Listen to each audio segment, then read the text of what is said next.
Hey everybody, welcome in. This is a really exciting video. You always hear us talk about our friends Shane and Dustin. Shane unfortunately passed away a few years ago. Dustin lives down the road from me, and he opened up a comic book store up in Fort Oglethorpe, Georgia about 3 or 4 months ago. I just now got to check it out. The store is so cool, I can't talk highly enough about it. My son, he's 4 and he loves Godzilla. They got a lot of cool Godzilla stuff.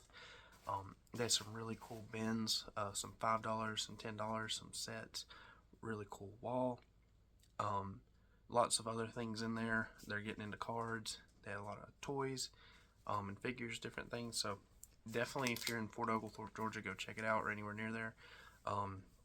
Without further ado, I want to go ahead and show off what I got. So from the $5 bins, we got Amazing Spider-Man. I believe this is number 895. I already had this issue, but this was the variant cover, and it was too cool to turn down. For $5, Spider-Man versus Doc Ock, some really good artwork. I just loved that cover, had to grab it. Similar with this next comic, except different character, we got X Lives of Wolverine number 1. Very cool Wolverine and Hulk cover, realistic looking.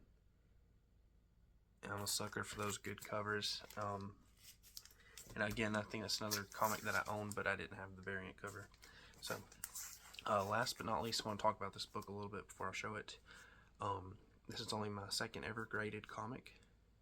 This book does meet some of the criteria of my wish list for this year, or my goals. It's not the highest grade, it's like low mid, it's a 4.0. And that is alright with me, because when you get in that range, that makes it possible to attain books like this. Without further ado, let me introduce you to the best book that I currently own. Amazing Spider-Man number 16. A book I don't think I ever expected I would own, but here we are. So don't give up on your collecting dreams, people.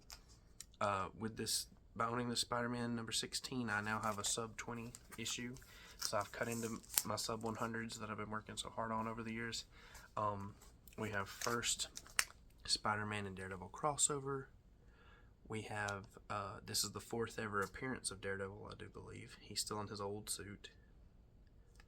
I think if I read it right on Key Collector, this is something like the first mention of Mary Jane, maybe. May have to double check me on that one. And it also says this is not only first Daredevil crossover, but second appearance of the Ringmaster and the Circus of Crime. And you look at the cover, there's some pretty funny stuff too, like the message down here. Warning, if you don't say this is one of the greatest issues you've ever read, we may never talk to you again. I love those old techniques to get you to keep reading and stay engaged. Anyways, this is the new best book in my collection. Might be quite a while before I can top this one, and I'm quite certain this will be number 1 in my end of the year list when I show off like a top 10 things I've gotten for the channel. Thank you so much for watching and supporting and commenting. It means a lot.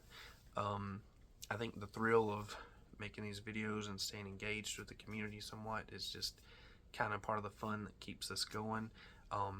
If you haven't checked it out, me and Wesley and Jessica recently actually got together in person and made our Stranger Things ranking video.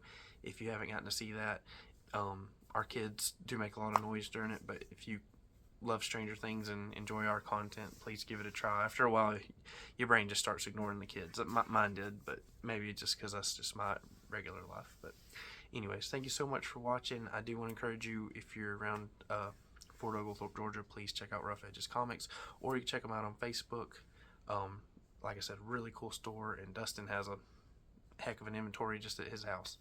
And then always support your local comic book store, and thanks for watching.